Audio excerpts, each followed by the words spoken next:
49er fans, I have some draft predictions coming your way, and there's one thing I'm going to promise. You're not going to like them, just like you don't like any of the drafts that Kyle Shanahan and John Lynch ever come up with. What's up, everybody? Seth Floyd Hansen. Welcome to the Seth Floyd Show. Guys, when I hit record on this video, we're at 378 subscribers. You're awesome. Please help me get to my goal of 500 by the beginning of football season. Hit like, hit subscribe, share it with your friends, share it with your enemies. You guys are the best. So I'm bringing you draft predictions tonight. Different spot in my garage. I had to switch it up today a little bit because I did not want to move my wife's car out of the garage right now in the pouring rain. So I decided I'd switch it up and see if I can make this work. So we'll see. We'll see how it turns out. But draft week. And I decided I was going to come up with some 5 tangible, solidified predictions that I have for you for this draft. And like I said in the intro, guys, you're not going to like it. You're not going to like most of this draft. We like last year's draft for the most part because of how these guys played out at the end, or in hindsight, in 2020. Excuse me. Hindsight is always 2020 is what I'm trying to say. And so we like that some of these guys look legit and that they could play. But for the most part, a lot of these drafts that Kyle Shanahan and John Lynch come up with, they make head-scratching picks. 2023, they draft a kicker in the 3rd round. What else I gotta say? The year before, they draft Ty Davis Price in the 3rd round, and he probably should have been like a 6th round pick, and he's not even on the team anymore. So you get what I'm saying. Like we always make these picks. They have weird evaluations on players. I'm not knocking them that hard because we've been to 2 Super Bowls. We've had tons of success, but I know what I'm getting into with these drafts. And it's not going to go chalk. It's not going to go the way anyone thinks because it never does.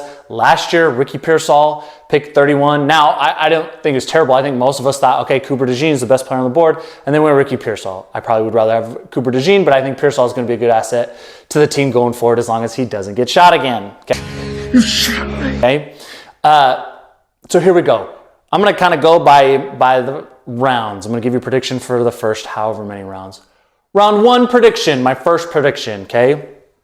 They are not going to take an offensive or defensive lineman in the 1st round. Now, I agree with this if they go this route. Because if they are going to draft best player available, then you should not draft an offensive lineman or a defensive lineman. Or let me edit, or an interior defensive lineman. Okay, if you're going best player available. Let's start with the offensive tackles. Guys, there is no Joe Alt in this class. Okay, I've said it before, I'm going to say it again. The reason Will Campbell, I think in any draft, is probably a 1st round pick. He's a 1st round pick. I think Armand Membo, who I would take Armand Membo over Will Campbell, I think, because he has the chance to be a bona fide superstar where I don't think Campbell does. I think Campbell could be a very solid tackle, make a handful of Pro Bowls in his career, great, okay? But the only reason they're going to be taken so high is because teams have needs, and they're just the best ones in this draft. If they were in last year's draft, I think Will Campbell slides closer to 20 because they had Joe Alt, J.C. Latham, okay? But they're going to get pushed way up the board. They're both probably top 10 picks. And then Calvin Banks, good golly, I'm a Texas fan, can't be Calvin Banks. Everyone thinks he's going to be a guard. But listen, it would be so reactionary for the 49ers to take an offensive tackle. Just like, in my opinion, it would be so reactionary and irresponsible to take an interior defensive lineman at 11 because it feels like there's a need there, okay? It's reactionary and short-sighted, okay? And everything the 49ers have done this offseason has not been short-sighted. It has not been for the 2025 season. They want to compete in 2025. They feel like they have the quarterback and a bunch of other really good pieces, even if the roster has some holes.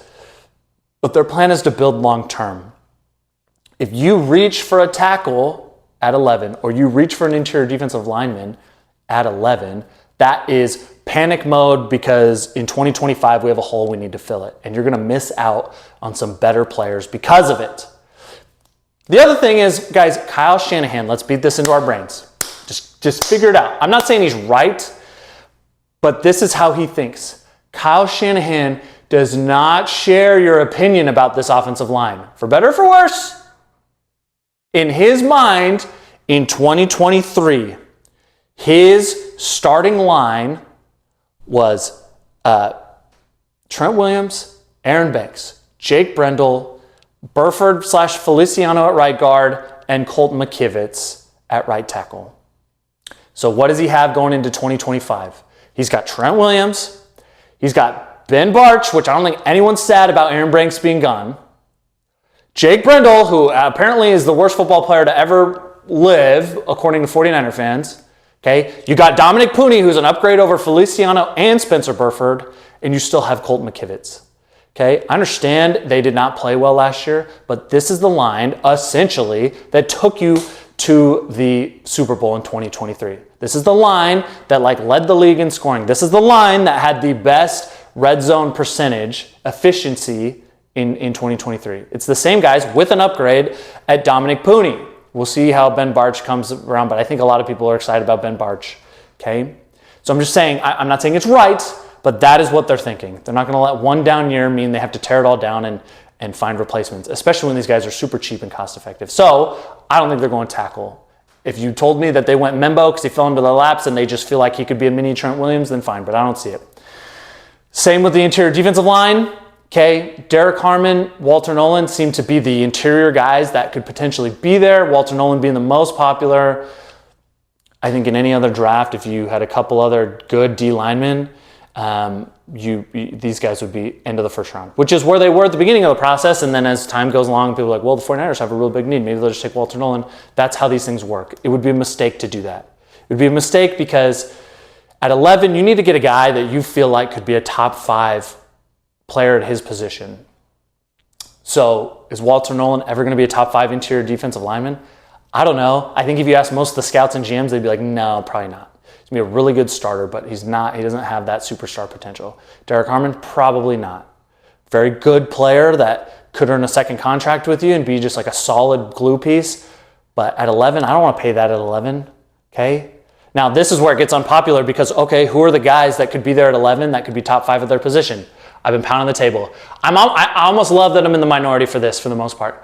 Guys, in 3 years, good chance Tyler Warren is a top 5 tight end in the league. Is that a bad thing? In 2025, you might be mad because you're like, well, he's a rookie. We're tight end. Okay, well, they're not just thinking about 2025. Because in 2027, and Kittle's slowing down or he's already retired or he's just still really good, and now you have Tyler Warren who's also really good, and you have them both on the field, and you're going to be like, holy crap, I'm really glad we took Tyler Warren, who looks like a top 5 tight end in the league. We didn't take Walter Nolan, who's just like a decent player for the Cincinnati Bengals now, and he doesn't really do much. That's what's going to happen. Okay, some team is going to take a different position in the top 10, and they're going to pass on Walter Nolan, and then 3 years down the road, their whole fan base is going to be like, man, we could have Walter Nolan. What the heck? It happens every year. It's because the team drafts their need instead of upside on the player. Another one, this isn't going to be popular. I don't care. I would do it. Tet McMillan. Okay, I know he's getting crapped on a little bit. I don't know. I think people are questioning some of his love for football, and all I know is he balls. When he's out there, his athleticism, he's a freak. His size, he's incredible. Okay, if in 3 years, could Tet McMillan be a top 5 wide receiver in the league? It's possible. I would bet on Tet McMillan being a top 5 wide receiver in the NFL over Walter Nolan or Derek Harmon being a top 5 defensive lineman in the NFL. And that's kind of what I'm playing for. And Tet McMillan and Tyler Warren both have really high floors. You're not just drafting off traits. You're drafting off production, played in big-time games. I guess Tet McMillan didn't play in huge games, but played in the Big 12, played really well. I'm just saying. So I think if it were me, the only reason I say no defensive lineman is because, if it were me, it'd be Mike Green. That would be the pick. I would go Mike Green, maybe a James Pierce. I haven't gotten to the nitty gritty, but I'd probably go Mike Green. Had the production, okay, looked like a monster at the Senior Bowl. He checks all the boxes. You can nitpick him, sure. His leverage or his bend, whatever you want to say, fine, but dude dominated the Senior Bowl. I think he would be a lock top 10 pick, except for he had a couple of off the field issues. And Matt Barrows came out and said he doesn't think James Pierce or Mike Green is going to be the pick because of those issues. So I'm just kind of going off the insiders. I think that's a mistake. I would go Mike Green. Could Mike Green when you look at Mike Green play football, do you think he could be a top 5 defensive end in 3 years in the NFL? Yeah, I think so. His size and his explosiveness, sign me up. Okay. But if I draft Walter Nolan, Derek Harmon, Will Campbell, like none of those guys are going to be top 5 at their position. I guess I don't think Will Campbell would be, but maybe I'm wrong. I don't know. But 49 fans, get ready to be mad. What I'm saying, because you're not going to like the pick. 90% of the fan base says if we don't go offensive line or defensive line in the first round, then Shanahan and Lynch should be fired. Doesn't matter what they've done in the past. That's what they think. I'm just telling you, get mad, because they're not going to. That's my prediction. That's maybe a bold one, but whatever. Okay, second pick. I got to be quick. Second pick. Okay, this isn't a bold prediction. Okay, I'm gonna go. This prediction is the second round pick and your first third round pick. Lock, stock, and barrel are defensive linemen. Okay, defensive linemen. It could be edge. One of those will be an interior guy. They're not going to go back-to-back edge. Both of them could be interior guys. But they're going to go defensive line. Interior, this is where the value is. I'm in my mind, it's Omar Norman Lott. Okay, there's a few other guys. Alexander, TJ Sanders, Walker out of Kentucky. Like, there's a handful of guys. Like, I don't know who they love. I know the top 30 draft, whatever. So it feels like the Niners have drafted guys not on that list a bunch. So like, I don't know. They're interested in some of them, but I just think lock, stock, and barrel. I think it's second round, third round. I'm hoping for like a guy like JTT out of Ohio State defensive end. I think he's a baller. I think he's a stud. I think he'd be a great second round pick. And the third round, they're going to take like a interior guy who can plug the hole. That's what I think. Big guy who's known to be a run stopper. That is where the value is for these linemen, is in the second and third rounds. You're going to get a guy in the second and third round, and I would expect, as long as the evaluation is correct, they think they can get 2 guys in the second and third round that can plug and play on the defensive line. That's what I think. Okay, second round pick, defensive lineman. Third round pick, defensive lineman. Okay. This one, you're not going to like it. 49er fans, you're not going to like it. Okay, this is my third prediction. This is for the third round pick. At pick 100, the 49ers will select Jaden Blue, the running back from Texas. Yeah, because they overdraft running backs and they always take one in the third round. Now, I love Blue. Again, Texas fan, love Blue. Electric stuff, catches the ball well.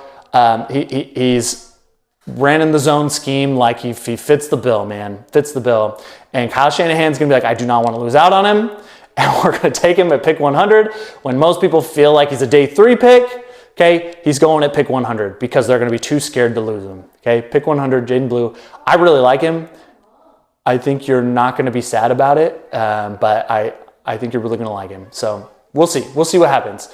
But Jaden Blue, pick 100. Okay, pick number 4. The 49ers will not take an offensive lineman until the 4th round. Okay? They're not going to take an offensive lineman until the 4th round. Why? Because they're looking for like a swing tackle. They're going to look for a swing tackle. So, oh gosh, I can't even remember a lot of the names. Guy out of Rutgers, there's a guy from Minnesota. Okay? There's a guy from, who's the 49er creators have been, content creators have been pumping up his name.